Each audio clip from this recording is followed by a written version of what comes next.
Dice: vosotros corríais bien. ¿Quién os estorbó para no obedecer a la verdad? Versículo 8. Esta persuasión no procede de aquel que os llama. Un poco de levadura leuda toda la masa. Versículo 10.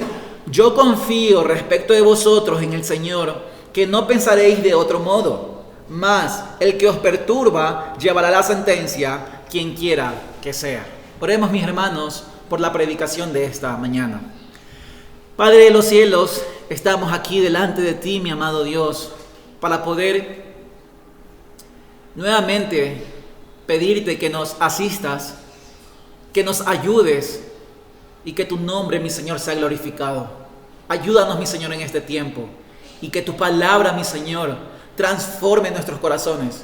Que tu palabra, mi amado Dios, en esta mañana sea como nos menciona en Hebreos, que es como una espada de doble filo, que penetra hasta lo profundo del alma, que penetra hasta los tuétanos y hasta las coyunturas, y que tu palabra nunca regresa vacía, mi Señor. Haz la obra, mi Señor, con tu palabra, y que nosotros podamos ser edificados. Ayuda a mis hermanos, mi Señor. Te lo pido en el nombre de Jesús. Amén.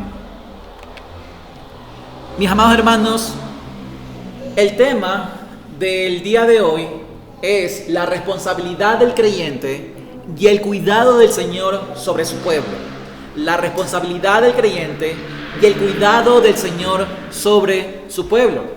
Y el texto que vamos a estar revisando el día de hoy lo vamos a hacer en 2 puntos. El primero se titula El estorbo de los Gálatas, en el versículo 7 al 9.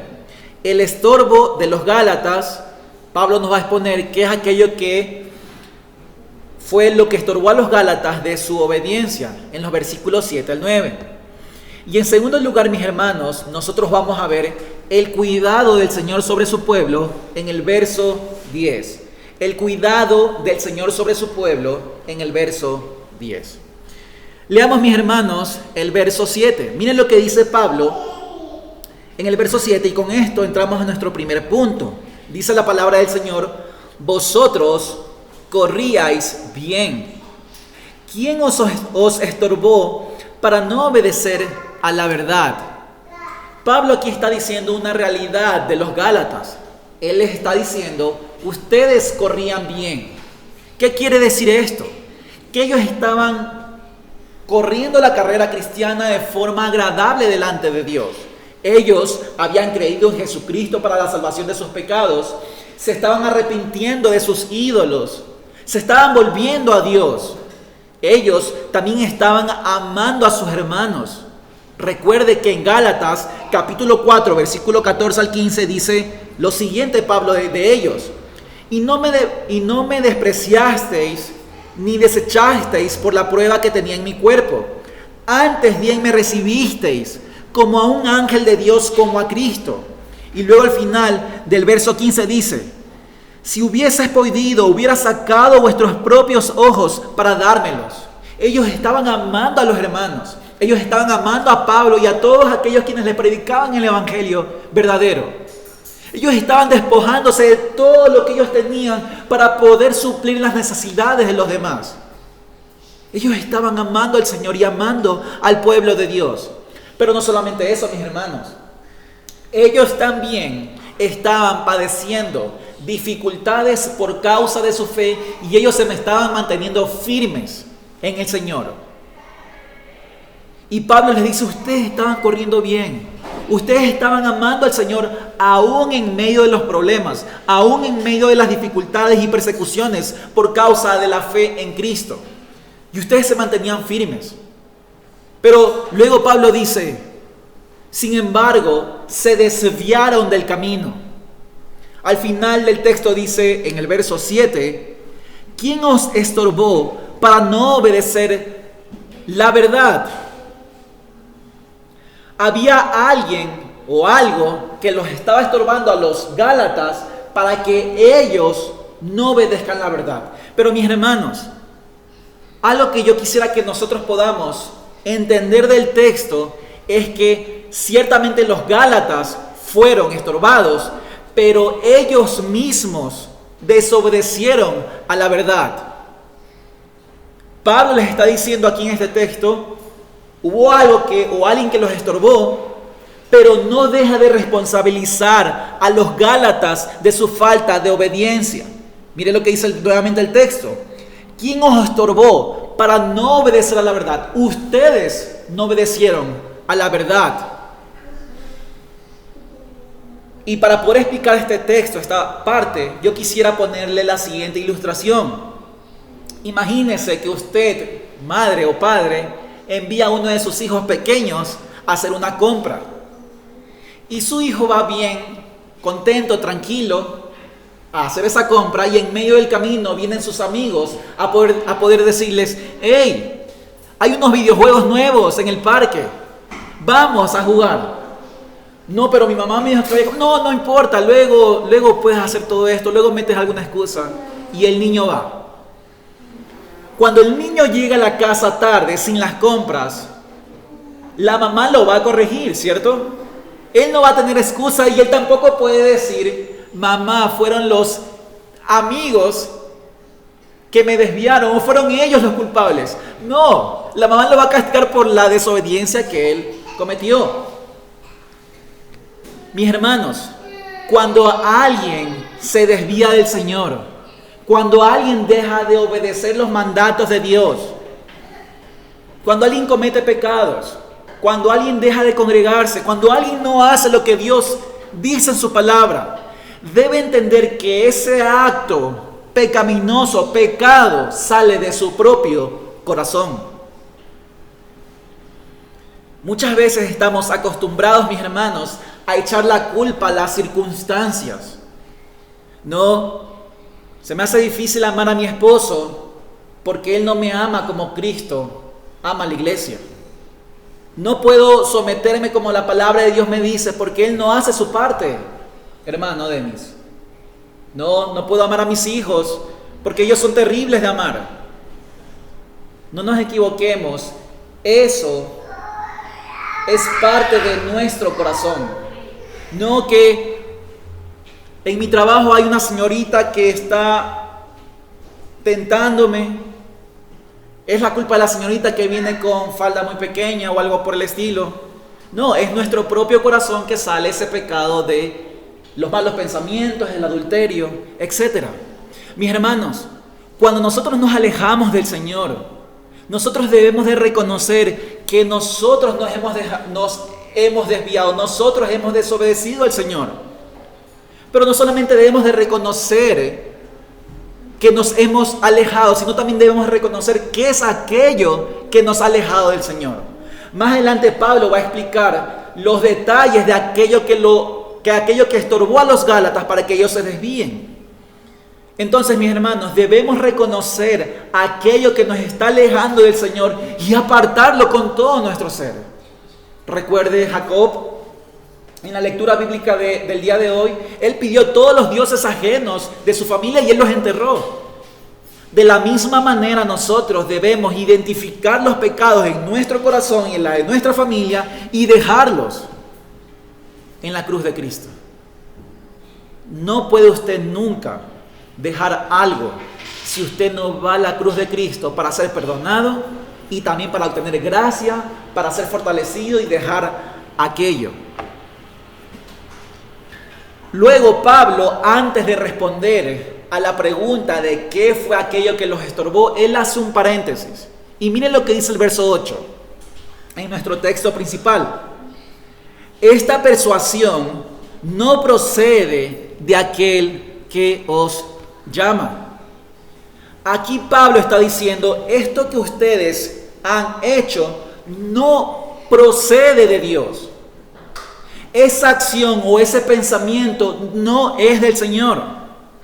Y con esto Pablo nos enseña que Dios no quiere que nosotros caigamos o sigamos en una vida de pecado.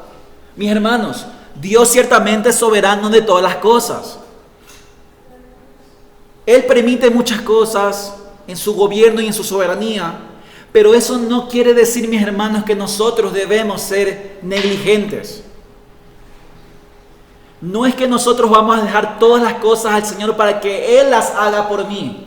Bueno, del Señor es la salvación, de Él es la gracia, de Él es la fe y el arrepentimiento. Entonces, el Señor me lo ha de dar. Y nosotros bien contentos y campantes con las cosas cotidianas de nuestra vida, sin buscar al Señor. Así no funciona. El Señor es ciertamente soberano y gobernante de todas las cosas, pero Él requiere y demanda algo de su pueblo. Dios también es clemente y abundante en perdonar, mis hermanos, pero eso no quiere decir que buscaremos pecar para luego ser perdonados. Dios es misericordioso y clemente y todos los días cantamos eso, todos los domingos. Nos gozamos por esa misericordia. Pero nosotros no podemos atribuir el hecho de que Él es misericordioso para que nosotros caigamos en pecado y en transgresión, porque Él nos va a perdonar. Mis hermanos, eso no es de creyentes. Esto no nos enseñó Jesucristo. Dios nos pide que seamos santos en el caminar cristiano. Dios nos pide que creamos en el Evangelio de la gracia, que pongamos todos nuestros pecados sobre Él, pero también nos pide que ya no pequemos más. Él también nos pide que vivamos vidas agradecidas con acción de gracias para la gloria de Él. ¿Cómo es una vida agradecida para con Dios? Ve la obra de Cristo, ve el amor del Señor, ve la fidelidad de Dios, ve todo lo que Dios ha hecho en su vida y ahora vive una vida en agradecimiento para con Él. Yo quisiera que me acompañe a 1 de Pedro, capítulo 1, verso 15 al 17. 1 de Pedro, capítulo 1, verso 15 al 17. Miren lo que dice la palabra de Dios.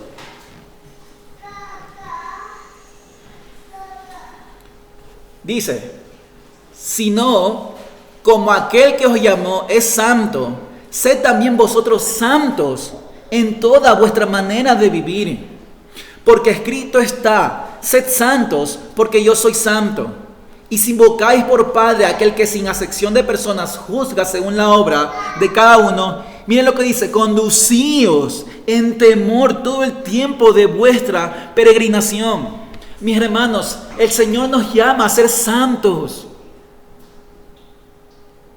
El Señor nos llama a conducirnos con temor en esta peregrinación. Es una actitud en la vida de uno que camina con mucho cuidado en este mundo. No es alguien que anda desordenado, no es alguien que anda viendo la vida caminando y sin cuidado y ya pecó y ya no pasó nada. No, es alguien que cuidadosamente, con temor y temblor, cuida de su caminar.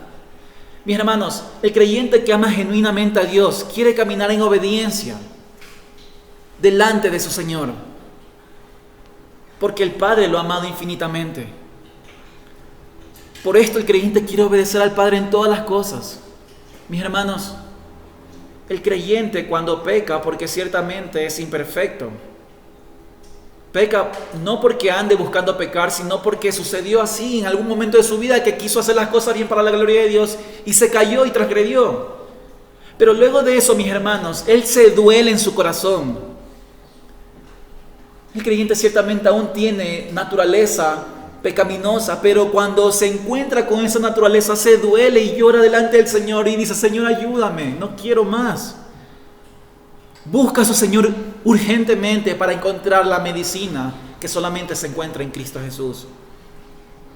Pablo les dice en ese texto, de nuestro texto principal, que esa persuasión no viene de aquel que os llama. Mis hermanos, cuando usted peca, no piense o cree que Dios está aprobando su vida. Dios no lo aprueba. Dios odia el pecado. Dios es un Dios santo, un Dios justo, que abomina con toda su alma el pecado. Él no aprueba el pecado de sus hijos, de su pueblo. Y manda el Señor en este día, mis hermanos, a que usted se aparte de todo aquello que es transgresión delante de Dios. Pero, mis hermanos, esto Él mismo lo hace. Él mismo manda a su pueblo, pero Él también santifica a su pueblo. Miren lo que dice nuevamente el verso 8 de nuestro texto principal. Dice el texto: esta persuasión no procede de aquel que os llama. Miren que en la parte final Pablo está dando una descripción del Señor. Pablo está describiendo al final una descripción, un atributo del Señor. Y el atributo es que Él nos llama. Mis hermanos, esto nos enseña que Dios el Padre es quien llama a su pueblo a vivir para la gloria de Él. Aquel que os llama, mis hermanos, nos muestra de que Él, en primer lugar, Él llama al pecador cuando está lejos de Cristo. Él lo llama a través del Evangelio para que ese pecador viva para la gloria de Él. ¿Usted se acuerda cuando Lázaro estaba muerto? Y Jesucristo se acercó hasta la tumba y le dijo: Lázaro, vive. Ese fue el llamado de Cristo para que Lázaro pueda levantarse de entre los muertos. De la misma forma, Dios el Padre nos llama para que nosotros, que estábamos muertos en nuestros delitos y pecados, vivamos para la gloria de Él. Él hace ese llamado. Miren lo que dice 2 de Tesalonicenses. 2 de Tesalonicenses, capítulo 2, versos 13 y 14.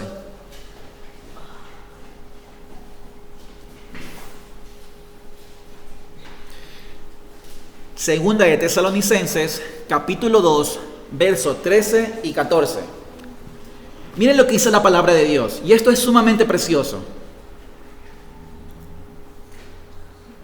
Pero nosotros debemos dar siempre gracias a Dios respecto a vosotros, hermanos amados por el Señor, de que Dios os haya escogido desde el principio para salvación, mediante la santificación por el Espíritu y la fe en la verdad. Y miren lo que dice el versículo 14: a lo cual os llamó. Dios llama a su pueblo mediante nuestro evangelio para alcanzar la gloria de nuestro Señor Jesucristo. Mis hermanos, cuando usted estaba escuchando el evangelio por primera vez a través de los labios de un predicador imperfecto, y usted comenzó a amar al Señor, y usted comenzó a ver sus pecados y su maldad, y ahora comenzó a ver a Jesucristo como la salvación de su vida, es porque en ese momento Dios el Padre estaba llamándolo con un llamamiento santo. Dios el Padre estaba diciéndole a través de esa predicación: vive. Dios estaba llamando a Mónica en ese momento, a Jorge, a Lilia, a todos ustedes, mis hermanos. Si usted ha creído en el Señor Jesucristo, es porque Dios lo llamó a usted en gracia y en misericordia. Y por eso nosotros el día de hoy podemos estar alegres. Dios nos llamó. Pero Pablo, mis hermanos, en Gálatas capítulo 5, verso 8, no solamente está diciendo que Dios nos llamó, sino que Él habla en un llamamiento en tiempo presente. Miren lo que dice nuevamente Gálatas 5, 8. Esta persuasión no procede de aquel que os llama. Mis hermanos, Dios no solamente llama a su pueblo cuando nace espiritualmente, sino que Dios se encuentra continuamente llamando a los suyos cuando se extravían. Los Gálatas, mis hermanos, habían sido extraviados por causa de las enseñanzas falsas de los judaizantes. Pero Dios el Señor, en medio de esa transgresión, en medio de esa desobediencia, Dios los seguía llamando con el mismo llamamiento santo que al inicio. Y eso es precioso, mis hermanos. Tal vez el día de hoy no sé su estado, no sé su corazón cómo está en el Señor.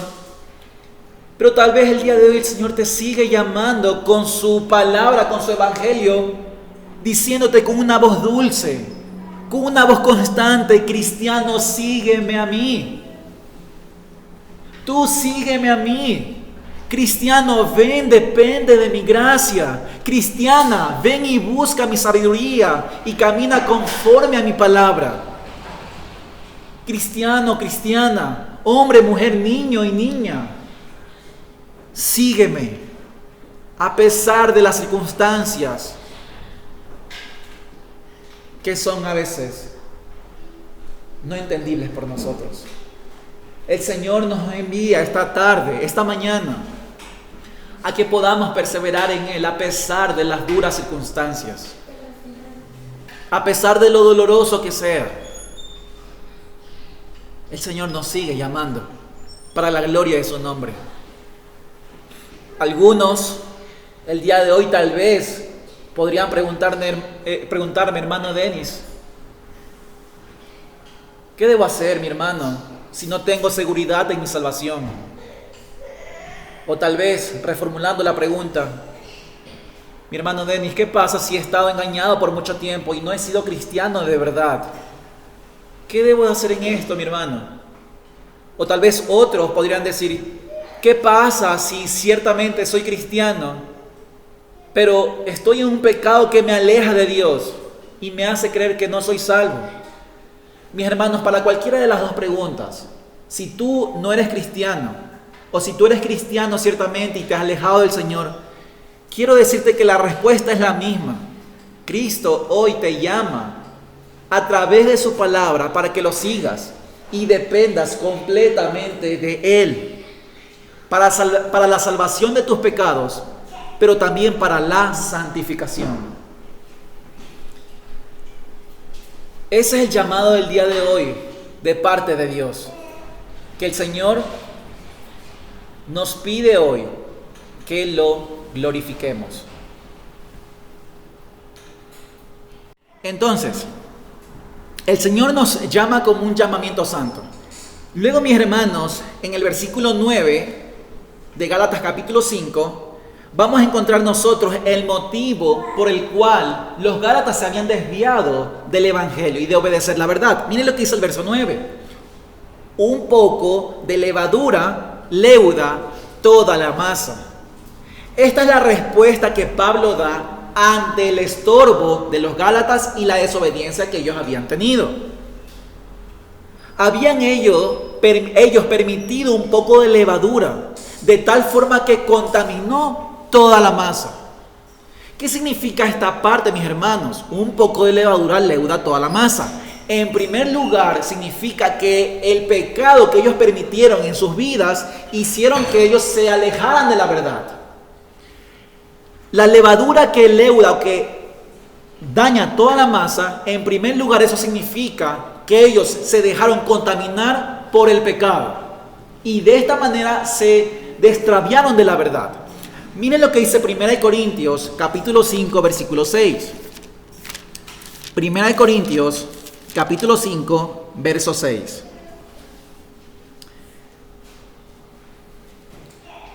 Dice el texto de la palabra de Dios: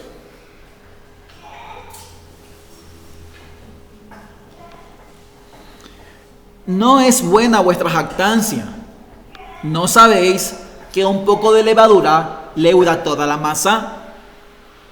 Mis hermanos, es la misma frase que Pablo está utilizando en Gálatas. Pero ¿cuál es el contexto de estas palabras aquí en 1 Corintios? El contexto que es que la iglesia, los líderes y también los miembros de esa iglesia habían permitido un pecado entre sus miembros.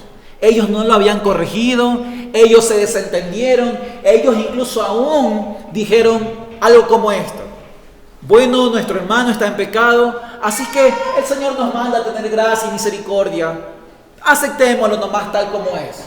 Ellos lo aceptaron y siguieron caminando así.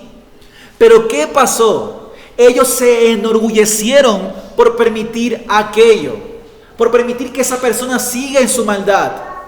En nombre del amor y la misericordia, dejaron que esa persona siga viviendo en su maldad y que también muchos otros sean contaminados. Mis hermanos, cuando nosotros permitimos el pecado en nuestras vidas o en la de los demás, no estamos haciendo cosas buenas. Estamos endureciendo nuestra conciencia. Estamos dando paso también a que otros pecados mayores vengan a nuestras vidas.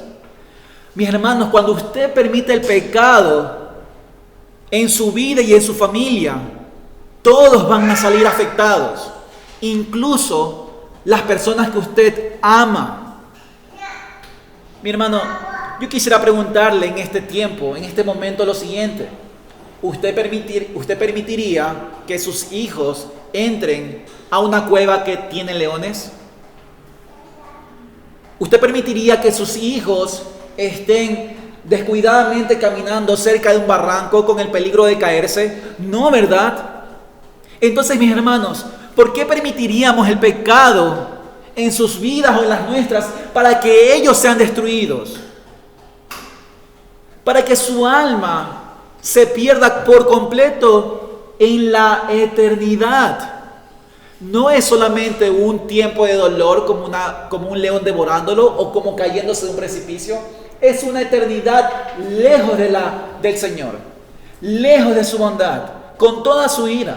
Es por esto, mis hermanos, importante el que nosotros no demos cabida a nuestro pecado o la de los demás. Mis hermanos, ¿cómo evitamos esto? ¿Cómo evitamos el pecado? ¿Cómo nosotros evitamos el pecado? En primer lugar, mis hermanos, no siendo sabios en nuestra propia opinión, sino siempre yendo a la Escritura y confiando en la Escritura. Mis hermanos, a veces la palabra de Dios puede ser difícil y dura y a veces no la podemos comprender, pero mis hermanos, es mejor hacer lo que Dios nos dice, hacer lo que nosotros creemos o pensamos o lo que la cultura dice que hagamos. Mis hermanos, la cultura, lo que la gente piensa y lo que la gente hace es abominable por Dios y llegará su momento en que Dios pondrá juicio sobre ellos. Nadie los va a poder salvar. Es por eso, mis hermanos, importante que nosotros no hagamos lo que la gente nos dice que nosotros hemos de hacer, sino lo que Dios dice que hagamos en su palabra.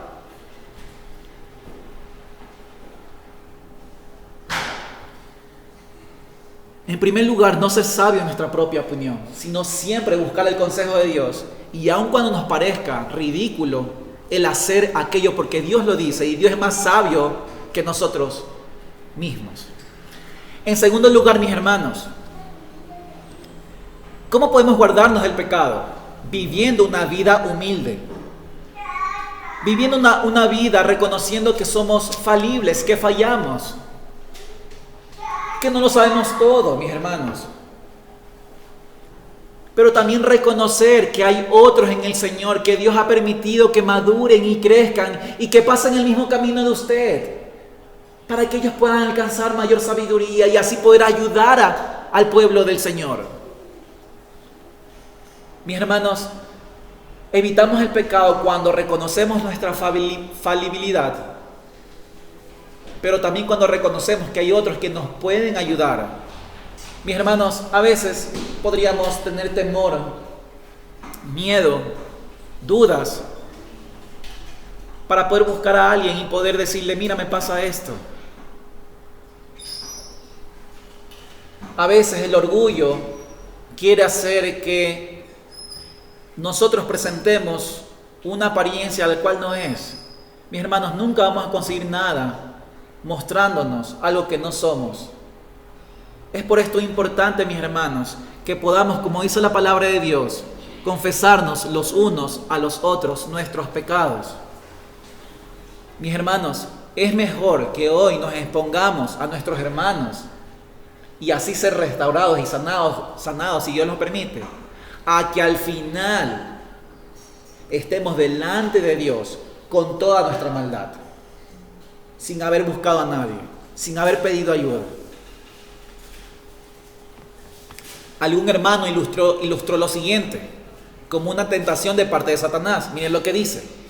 Satanás tienta a las personas convenciéndolas de que mantengan en secreto su consejo, como aquellos que sufren una enfermedad repugnante y prefieren morir antes que relatárselas a su médico. Mis hermanos, en caso de una tentación fuerte, es signo de sabiduría comunicar nuestros pensamientos a algún cristiano experimentado cuyo consejo quizá nos sirva de antídoto. Ocultarlo resulta tan peligroso como esconder un malestar que tal vez sea de carácter mortal. Él dice luego, ¿cuánto debemos renovar esa petición que dice, no nos metas en tentación? Esto nos enseña, mis hermanos, de que debemos de ser humildes. y poder buscar a otros maduros y experimentados para que nos puedan ayudar. Mis hermanos, en tercer lugar yo quiero comentarles lo siguiente. Nosotros evitamos el orgullo y evitamos el pecado cuando nosotros cumplimos los mandatos de Dios, como por ejemplo, de no dejar de congregarnos. Mis hermanos, yo quiero decirle esto con todo el amor del mundo, con todo el amor. Y porque la palabra del Señor nos dice que un poco de levadura leuda toda la masa. Mis hermanos, cuando usted deja de congregarse por motivos que no son tal vez médicos, tal vez ya algo que se sale del control, si usted deja de congregarse por otros motivos distintos, usted está pecando contra el Señor. No está pecando contra una persona en particular, está pecando contra el Señor que ha dado los 10 mandamientos, y dentro de esos mandamientos está que debemos de guardar un día para la gloria de Él. Y el Nuevo Testamento nos enseña que ese debe ser el primer día de la semana. Mis hermanos, cuando nosotros no nos congregamos, como por ejemplo, porque estamos trabajando y estamos trabajando todos los domingos, eso muestra que nuestro corazón está en el trabajo, está en las riquezas de este mundo. Cuando no nos congregamos, por ejemplo, por estar en nuestra casa cómodos, descansando, está bien, el Señor nos dice que descansemos el día domingo. Pero cuando nosotros le damos más prioridad a nuestro cansancio físico, estamos diciendo que nos importa más nosotros, nuestro cuerpo, que el Señor mismo. Mis hermanos, cuando alguien deja de congregarse está diciendo, no necesito el Señor. Cuando alguien deja de congregarse está diciendo, no necesito a mis hermanos, no necesito que ellos me aconsejen. Mis hermanos, este es el tiempo que Dios ha dicho que Él se manifiesta con todo su esplendor y toda su gloria. Este es el momento en el cual Dios puede salvar los pecados y salvar al pueblo del Señor. Mis hermanos, cuando usted deja de traer también a sus hijos, usted le está haciendo un mal a sus hijos. Mis hermanos, vamos a dar cuenta un día delante del Señor. Un día nuestros hijos van a crecer y ellos, mis hermanos, si nosotros no les hemos enseñado la palabra de Dios, sus mandatos, no les hemos enseñado a Cristo, ellos se van a ir detrás de este mundo, se van a perder, mis hermanos. Entonces, ame su alma, pero también ame el alma de su familia, ame el alma también de su prójimo, de sus familiares. No deje de invitar a los suyos a poder escuchar la palabra de Dios un domingo, el cual Dios ha prometido el poder hablar a su pueblo con ese llamamiento santo. Evitamos, mis hermanos, también el pecado cuando tenemos comunión los unos con los otros. Esos son tiempos en los que podemos orar, animarnos, exhortarnos, fortalecernos, consolarnos entre nosotros. Para eso el Señor llamó a que nosotros podamos habitar en comunidad, para que nosotros podamos llevar las cargas los unos con los otros. Evitamos también el desobedecer a Dios cuando nosotros evitamos, escuche bien, todo pecado, incluso el más pequeño e insignificante. Mis hermanos, los Gálatas habían permitido cierta y pequeña levadura. ¿Cuál era esa levadura? Esa levadura era el engaño de los judaizantes de que tenían que hacer unas ciertas obras para poder alcanzar la salvación de Dios. Tenían que guardar tal vez unos cuantos días, tenían que dejar de comer algunas cosas.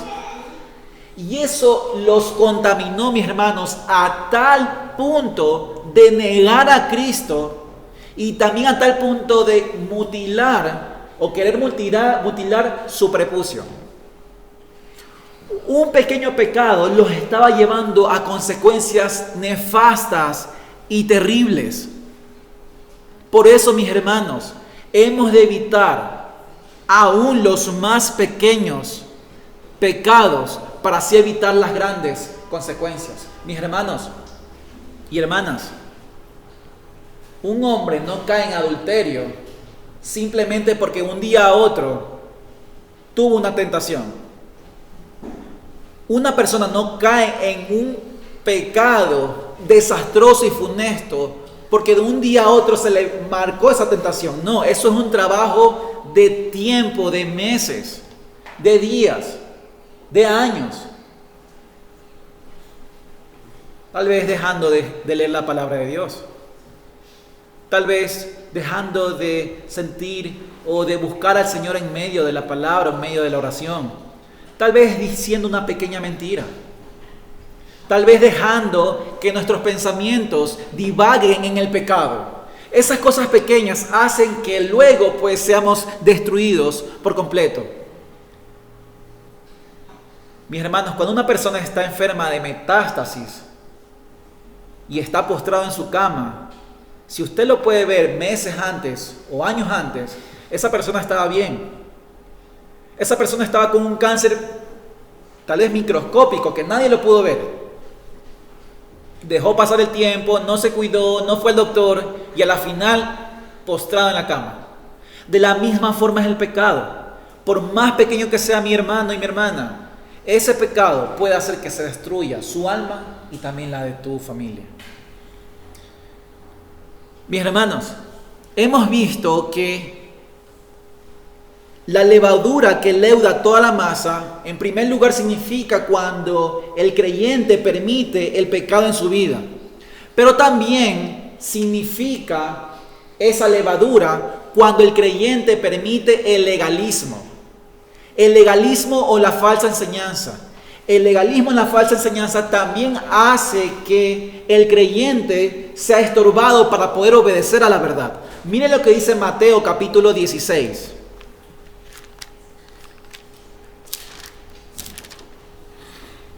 Miren lo que dice Mateo capítulo 16, versículo 6.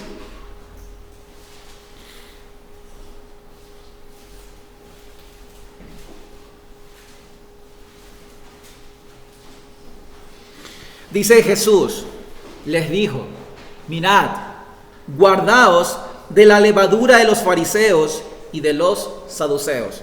Y Cristo mismo explica lo que quiso decir esto en el versículo 11 y 12 del mismo capítulo. Él dice en el verso 11, ¿cómo es que no entendéis que no fue por el pan que os dije que guardaseis de la levadura de los fariseos y los saduceos? Y el versículo 11 dice lo siguiente, entonces entendieron que no les había dicho que se guardasen de la levadura del pan, sino de la doctrina de los fariseos y de los saduceos. Mis hermanos, la doctrina de la palabra de Dios, la doctrina verdadera, santifica al creyente. Pero de la misma forma como la verdadera doctrina santifica, la doctrina incorrecta, falsa, estorba a los creyentes, hace que permanezcan en pecado. Por lo tanto, mis hermanos, es necesario que nosotros tengamos discernimiento para poder distinguir la verdad del error. Es necesario, mis hermanos, que nosotros aprendamos la doctrina de la palabra para así nosotros poder cuidarnos de no ser estorbados. Mis hermanos, estos son tiempos en los que nosotros estamos aprendiendo doctrina. Dios mediante, el día viernes va a estar viniendo mi pastor Jorge para poder enseñar algunas cosas. Esos son tiempos valiosos, mis hermanos, en los que nosotros podemos aprender la verdad del Señor y así cuidarnos de ser estorbados en el caminar. Mis hermanos, esta levadura que infectó a los Gálatas, a la iglesia de Galacia, a los Gálatas mismos, ellos fueron estorbados. Deben a nosotros transmitirnos humildad. ¿Por qué, mis hermanos? Si ellos, la iglesia de Galacia, fueron contaminados, y así también otros hombres en la Escritura también fueron contaminados por el pecado, por ejemplo, por falsa enseñanza. Pablo nos dice algunas personas que lo habían abandonado por precisamente el pecado, por amar al mundo, pero también por seguir filosofías falsas. Mis hermanos, en la palabra de Dios está registrado con nombre a aquellos quienes se alejaron del Señor. Esto, mis hermanos, debe servir de lección para nosotros, para que nosotros podamos humillarnos delante de Él y reconocer que no podemos hacerlo solos. Y también así poder esforzarnos y ser diligentes en la responsabilidad que Dios nos ha dejado, que es el poder escudriñar en su palabra y depender de Él a través de la oración. Amén, mis hermanos. En segundo lugar, mis hermanos, en la enseñanza de esta mañana, vamos a revisar el cuidado del Señor sobre su pueblo. El cuidado del Señor sobre su pueblo en el verso 10 de Gálatas capítulo 5. Gálatas capítulo 5, verso 10. Dice: yo confío respecto de vosotros en el Señor, que no pensaréis de otro modo. Mis hermanos, aquí lo que Pablo está enseñando es que los gálatas ciertamente regresarían de su desobediencia ahora a obedecer la verdad de la palabra del Señor. Él está confiado, Pablo está confiado de que ellos regresarían a Cristo. Mis hermanos, y esta es otra característica de todos los creyentes. Todo creyente tal vez se desvía del camino en algún momento, todo creyente peca, pero ese creyente que se ha extraviado, cuando se presenta la luz de la palabra de Dios, cuando se presenta el llamado del Señor a través del Evangelio, cuando la palabra de Dios vivo es predicada, exhortándolo, esa misma palabra hace que ese creyente regrese nuevamente a su Dios. Cuando el creyente verdadero se ha desviado y escucha la palabra de Dios, no puede hacer otra cosa que arrepentirse y doblegarse ante su Señor. Esa es otra característica de un verdadero creyente. Regresa siempre a su Señor. Tal vez usted vea en el tiempo que algunos tal vez se vayan de la misión, de la iglesia, y ya no regresan más al Señor. Pues ciertamente ellos nunca conocieron a Dios, nunca fueron realmente creyentes. Pero tal vez usted vea a alguno que otro que se vaya y que nuevamente regrese, porque está necesitado, porque busca y sabe que ha pecado delante de su Señor. Y usted le ve que Él ahora da fruto para la gloria de Dios y que permanece ahí. Ese ciertamente fue un verdadero creyente. Mis hermanos, pero esta confianza de Pablo del regreso de los Gálatas, de su extravío, no se encuentra en ellos. Pablo no confía en la capacidad de ellos para el regreso.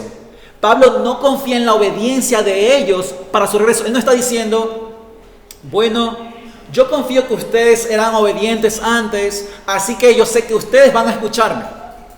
Él no está diciendo eso.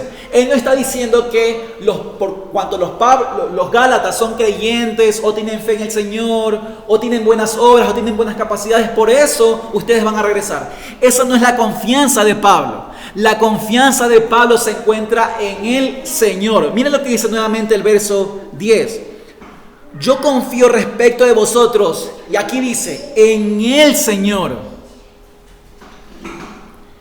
Pablo confía en el Señor, que es aquel que salva a su pueblo. Mis hermanos, esto nos enseña una gran realidad del creyente y su cuidado. El cuidado del creyente radica en el poder soberano. El cuidado del creyente radica en la fidelidad de Dios, en el amor y el cuidado del Señor. Nosotros no seguimos a un Dios muerto, a un Dios falso, a un Dios que no ve, a un Dios que no tiene brazos para salvar. Nosotros seguimos a un Dios vivo y verdadero que actúa y trabaja constantemente, pero de forma especial trabaja por el cuidado de su pueblo. Quisiera que me acompañe a Salmo 121 y pueda ver esta preciosa realidad. Salmo 121, versículo 1 y 2.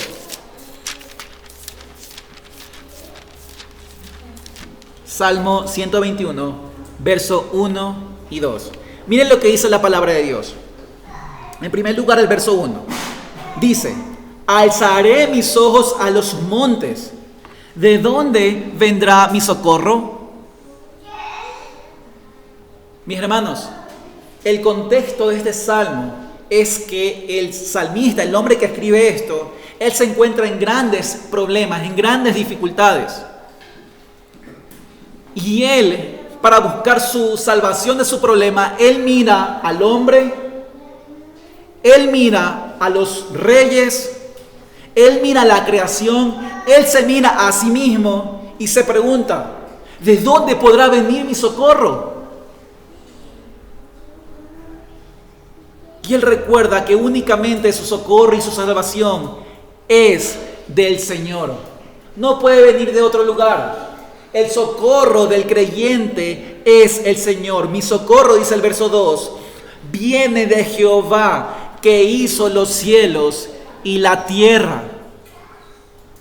Mis hermanos, del verso 3 en adelante, él sabe y entiende que su pie no ha resbalado. Él entiende que él no había sido dañado por las grandes oposiciones que tenía, por sus enemigos.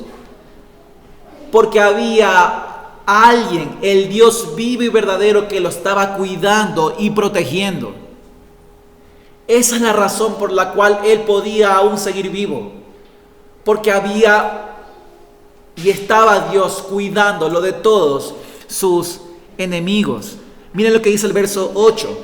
Jehová guardará tu salida y tu entrada desde ahora y para siempre.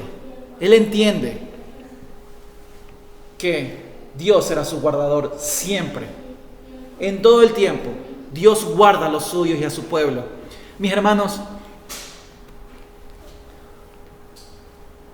nosotros en este tiempo tenemos muchos enemigos, como en el tiempo de David, ¿cierto? Tenemos falsas enseñanzas, falsos predicadores, pecado a diestra y siniestra. Y yo le pregunto algo, hermano. Cuando usted se convirtió, cuando usted era un neófito, un bebé espiritual, que no conocía muchas cosas, fácilmente se le podía engañar diciéndole: toma este caramelo, pero al final dañar su vida espiritual. Fácilmente, por nuestra ignorancia. Yo le pregunto algo, mi hermano, en este tiempo. ¿Cómo fue que usted fue guardado en ese momento?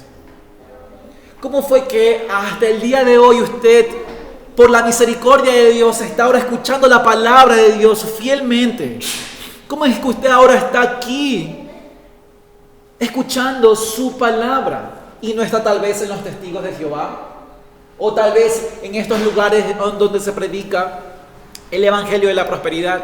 ¿Por qué?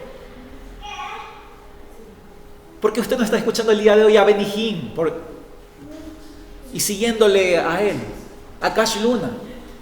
Porque el Señor le ha guardado. Porque el Señor, desde el momento que usted nació, Él mismo le ha conducido por sus palabras, por los verdes pastos de la palabra. Él mismo le ha cuidado. Hoy podemos ser agradecidos por nuestro Señor, porque Él ciertamente nos ha cuidado de día y de noche, y para siempre Él nos cuidará. Hoy podemos decirle: Señor, gracias, porque nos salvaste y nos sigues salvando hasta el día de hoy. Y para poder culminar, mis hermanos, este tiempo de predicación, yo quisiera que pueda acompañarme a Juan capítulo 10.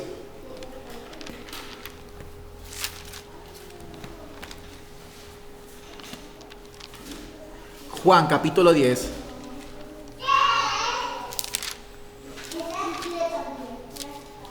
Verso 27 al 30. Miren lo que dice. Mis ovejas oyen mi voz y yo las conozco y me siguen.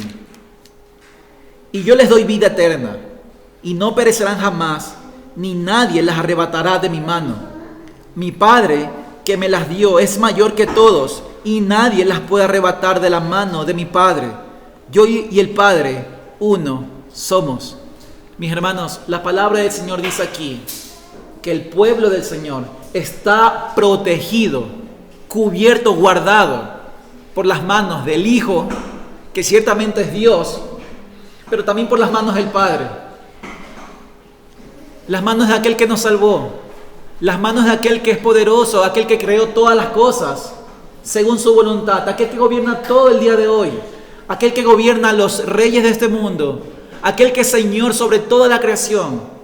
Él cuida y guarda de su pueblo.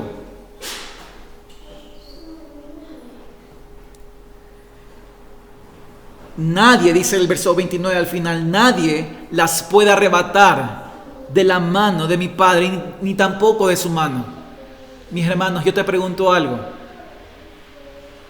¿Alguien podría arrebatar algo de las manos de Jesucristo? ¿Alguien podría hacer daño a los suyos cuando se encuentran protegidos por la mano del Redentor que vive, que resucitó y que vive el día de hoy sentado a la diestra del trono de Dios? ¿Alguien podría hacer daño a su pueblo? ¿Alguien podría apartarlo de él?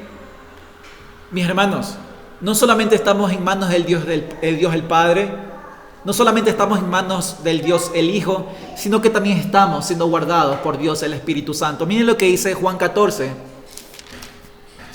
páginas más adelante, versículo 16. Verso 16, Juan 14, verso 16. Y dice, y yo rogaré al Padre, y os dará otro Consolador, para que esté con vosotros para siempre. Y el verso 26 dice, mas el Consolador, el Espíritu Santo, a quien el Padre enviará en mi nombre, Él os enseñará todas las cosas, y os recordará todo lo que os he dicho. Estamos guardados por Dios el Padre, por Dios el Hijo, pero también estamos guardados por Dios el Espíritu Santo. Mis hermanos, si el día de hoy nosotros tenemos que irnos lejos, mis amados hermanos, si hoy nosotros debemos irnos lejos, estamos cuidados por nuestro Dios. Si hoy nosotros atravesamos las más grandes y terribles dificultades, no tema y crea que el Señor, el Dios Todopoderoso, el Dios Trino, está listo para poder fortalecernos y ayudarnos y poder guiarnos hacia toda la verdad. Mis hermanos, el Señor cuida de su pueblo. El Señor cuida de su pueblo, cuida de la niña de sus ojos. Pero lo hace a través de que su pueblo responsablemente confíe en Él. Hemos visto que hemos de ser responsables con las cosas que el Señor nos ha mandado que hagamos. Pero si este pueblo se descarría, Él mismo ha prometido rescatarlo. Si ese pueblo, si ese creyente se va desobedeciendo a su Dios, Él mismo ha prometido salvarlo. Él mismo ha prometido ponerse los paños para poder encargarse y poder traer a la oveja que se ha extraviado. Glorioso nuestro Dios. Y hoy podemos adorarle una vez más por ese precioso regalo del cuidado paternal de Él hacia nosotros. Oremos a nuestro Señor.